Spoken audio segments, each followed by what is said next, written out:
충청북도가 제천 화재 참사 소방 지휘부에 대해 제 식구 감싸기식 징계를 결정하자 유족들이 크게 반발하고 있습니다. 국회 제천 참사 소위도 활동이 주춤한 상황입니다. 태양광 산업을 중심으로 한 충북 혁신도시 클러스터 분양률이 전국 최저 수준을 보이면서 자칫 애물단지로 전락하지 않을까 하는 우려의 목소리가 나오고 있습니다. 충주시 의회가 또다시 충주댐 정수 구입비 예산을 전액 삭감하면서 충주댐 물값을 둘러싼 충주시와 수자원공사의 분쟁이 장기화될 전망입니다.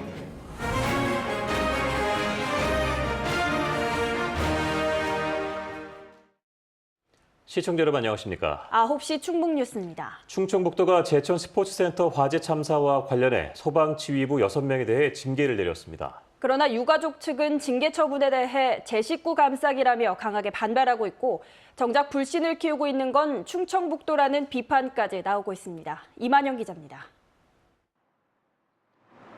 충청북도 소방징계위원회는 제천 화재 참사 당시 소방지휘부 6명에 대한 징계를 의결했습니다. 정확한 징계 수위는 공개되지 않은 가운데 중징계인 정직 1명, 나머지 5명은 감봉과 견책 등 경징계가 내려진 것으로 알려졌습니다. 참사 1년 4개월여 만입니다. 최근까지 소방관 징계 촉구서를 발표했던 유가족 측은 징계 결과에 강하게 반발했습니다. 소방청 합동조사단이 지난해 초 당시 제천 소방서장과 지휘조사팀장, 충북 소방본부 119 종합상황실장에 대해 중징계를 요구했음에도 솜방망이 처벌에 그쳤다며 우려가 현실이 됐다고 비판했습니다. 징계위원회에서 별로 이렇게 제대로 하지도 않아. 그럼 어디 가서 뭘 해야 될지는 모르죠. 그 방법은 하나겠네요. 이런 일 안 나가려면 대한민국 떠나는 것밖에 없겠네요. 그러나 징계 수위를 떠나 불신을 키우고 있는 것은 오히려 충청북도라는 지적도 나오고 있습니다.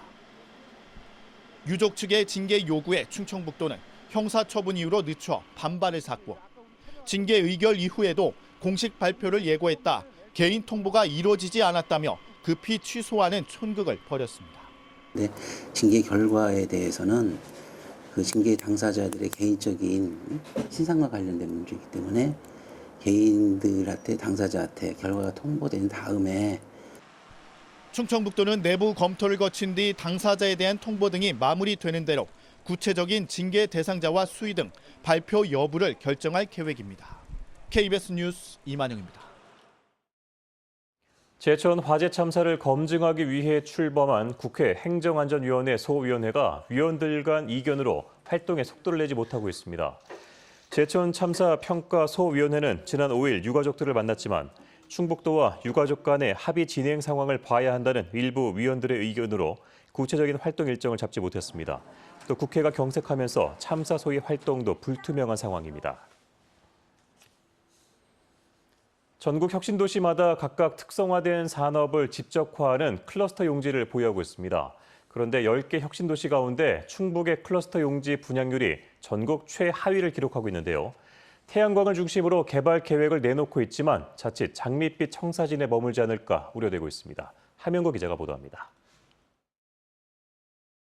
경남의 전략산업인 항공과 바이오 관련 연구소들이 밀집한 진주 혁신도시 클러스터.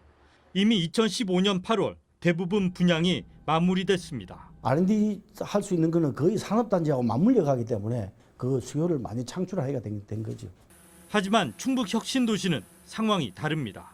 충북 혁신도시의 클러스터 용지 분양률은 29.5%, 경남과 제주의 3분의 1 수준, 전국 평균의 절반에 불과합니다. 대부분 혁신도시가 9년 전부터 용지 분양에 나선 반면 충북은 3년 전 47만여 제곱미터 부지가 클러스터 용지로 추가 지정됐기 때문입니다. 여기에 열악한 정주 여건과 배후 도시와의 접근성도 떨어지면서 태양광 중심의 개발 계획도 진척이 없는 상황. 충청북도는 올해 공모를 통해 용지 분양에 적극적으로 나서기로 했습니다. 기업들이 올 수 있는 충분한 용지가 있기 때문에 그거는 앞으로다가 또 수도권하고 또 가깝기 때문에요. 선호하는 데가 많습니다. 특히 정부의 2단계 공공기관 이전에 기대를 걸고 있습니다. 클러스터 부지의 3분의 1 정도를 비축 토지로 해서 분양을 안고 나중에 중앙 부처 중요 산업 기관이라든지 대기업이라든지 전략산업 유치를 연계해서 그런 부지를 비축 토지로 3분의 1 정도를 남겨놨어요. 이곳 클러스터 용지에 대한 다양한 기대와 우려가 교차하는 가운데 이곳이 충북 혁신도시 내 애물단지로 전락하지 않게 하기 위한 체계적인 계획과 전략이 필요해 보입니다. KBS 뉴스 함영구입니다. 지난해부터 이어지고 있는 충주댐 물값을 둘러싼 충주시와 수공의 분쟁이 장기화 조짐을 보이고 있습니다. 지난 연말에 이어 충주시의회가 오늘 상임위원회에서 정수구입비 예산을 전액 삭감했습니다. 최선희 기자가 보도합니다. 충주시의회 산업건설위원회가 충주시가 올해 첫 추경 예산안에 반영해 승인을 요구한 광역상수도 정수구입비 62억여 원을 전액 삭감했습니다. 지난해 12월 2019년도 본 예산에 편성된 62억여 원을 삭감한 데 이어 두 번째입니다. 충주댐 건설로 30년 넘게 환경 파괴와 개발 제한 등 주민 피해가 계속되고 있어 이제는 보상과 권리 찾기에 나서야 한다는 입장을 재확인한 셈입니다. 공업용수의 원수 자체는 충주시 건데 이 비용이 권리 주장을 못하는 충주 시민에 대한 억울한 부분을 K워터에서는 어떤 시민에 대한 보상이 전혀 없기 때문에 저희들이 원수의 정수 구입비 전액을 삭감하게 된 동기입니다. 최근에 발족한 충주댐 피해 시민대책위원회는 예산 삭감의 불가피성을 공감하면서도 관련 법규상 공공요금 차등 적용 등이 어려운 만큼 협의체를 구성해 현실적인 대안을 찾기로 했습니다. 충주의 경제적인 발전을 할 수 있는 것을 모색해서 우리가 수자원에다 건의를 할 겁니다. 끝까지 투쟁을 해서 싸워서 우리가 꼭 기필코 얻어내야 된다는 사업을 꼭 하고 말 겁니다. 예산 삭감으로 충주시가 지난 1월부터 수공에 내지 못한 정수구입비는 연체료 3,600만 원을 포함해 18억 4,300만 원으로 늘었습니다. 충주시의회는 26일 본회의에서 삭감 여부를 최종 결정할 예정이지만 큰 변수가 없을 것으로 보여 충주댐 물값 분쟁은 장기전에 들어갈 것으로 예상됩니다. KBS 뉴스 최선입니다. 충청북도와 대통령 직속 군 사망사고 진상규명위원회가 군에서 발생한 의문사와 사고사, 자살 등 각종 사망사고의 진상을 밝히기 위한 진정서를 접수합니다.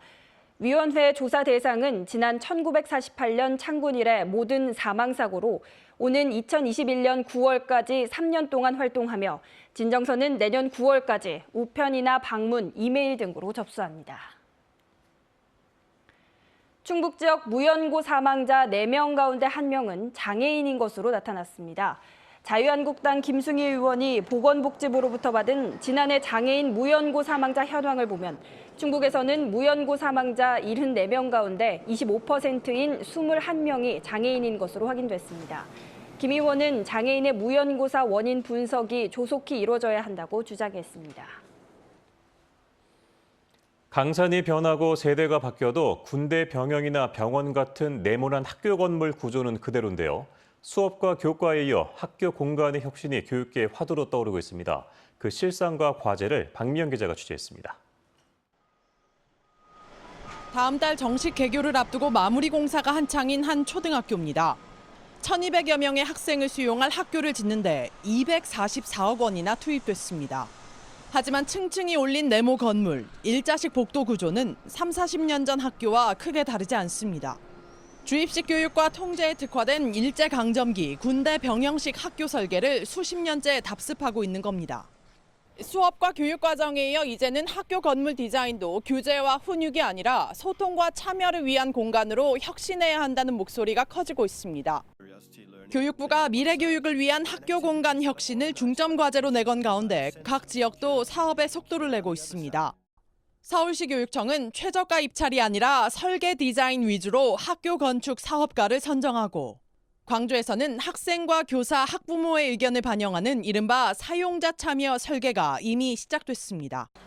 충청북도 교육청도 전담팀을 꾸려 학교 신축과 기존 시설 리모델링 각각에 대한 공간 개선 지침을 마련하고 있습니다. 학교 여건에 따라서 다양한 모든 활동이 가능한 그런 공간으로 만들 수 있는 그런 사업이라고 이해하시면 될 것 같습니다. 이를 위해 학교 시설의 문제를 진단하고 공간 구조를 바꿀 전문 인력과 예산 확보가 시급합니다. 도시와 농촌, 대규모와 소규모 학교, 혁신학교 등 우선 투자 지역에 대한 기준을 세우는 것도 관건입니다. 학생들과 교사들과 학부모들 또는 그 지역사회가 요구하는 그런 것들이 기획으로 바뀌고 그 기획이 자연스럽게 계획으로 넘어가는 그런 절차와 관련된 과감한 시도들이 조금 필요할 것 같고요.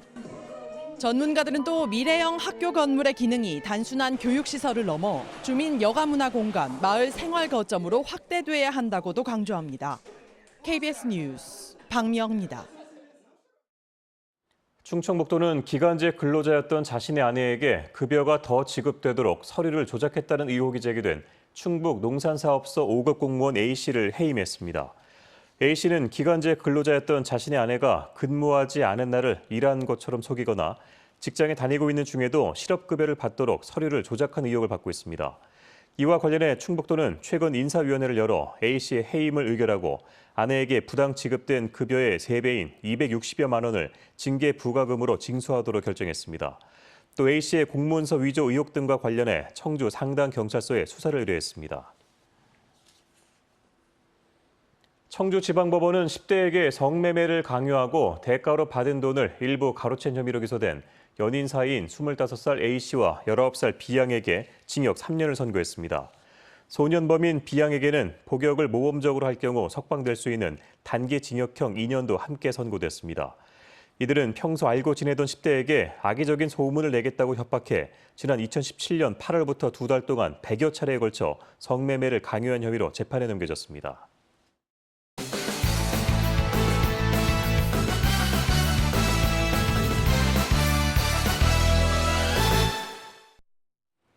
히말라야 8,000m급 14좌 등정에 도전하고 있는 충북 원정대가 오늘 첫 정복에 나선 안나푸르나 등정에 성공했습니다. 원정대 변상규 대장은 우리 시각으로 오늘 저녁 6시 30분쯤 조철희 등반대장이 안나푸르나 8,091m 정상 등정에 성공하고 현재 베이스 캠프로 복귀 중이라고 밝혔습니다. 충북 히말라야 원정대는 다음 달 초에 귀국한 뒤 오는 2022년까지 세계 최단기로 히말라야 14좌를 등정할 계획입니다. 충청북도 교육청과 사립유치원 간 갈등을 빚어왔던 온라인 입학관리 시스템인 처음학교로의 참여가 의무화될 것으로 보입니다. 충청북도의회 교육위원회는 최근 제372회 임시회 1차 회의를 열고 유치원 유아 모집과 선발에 관한 조례안을 원안대로 의결했습니다. 서동학 의원이 대표 발의한 조례안은 충북 공립 사립유치원의 처음 학교로 참여를 의무화하고 있고 불참 시 제재할 수 있는 근거를 담고 있습니다. 이시종 지사가 오늘 옥천군을 방문해 옥천 묘목축제를 국내 최대 축제로 활성화시키고 세계 묘목산업 엑스포를 개최할 수 있도록 적극적으로 지원하겠다고 밝혔습니다. 또 대전 옥천 간 광역철도 연장과 충청 내륙 고속화도로 영동 보은, 옥천 보은 구간의 신속한 준공으로 교통 여건을 개선하고 균형 발전을 조기에 실현하겠다고 약속했습니다. 충북대학교 법학전문대학원 개원 10주년 기념식이 오늘 충북대 컨벤션홀에서 열렸습니다. 충북대 법학전문대학원은 지난 2009년 모집정원 이름명으로 개원했고 2015년에는 법학전문대학원 법률지원실을 개소했습니다. 충북대 법학전문대학원은 개원 이래 517명의 졸업생을 배출했으며 이 가운데 판사 1명, 검사 3명, 재판연구원 8명, 변호사 325명을 배출했습니다. 충북뉴스 마칩니다. 고맙습니다.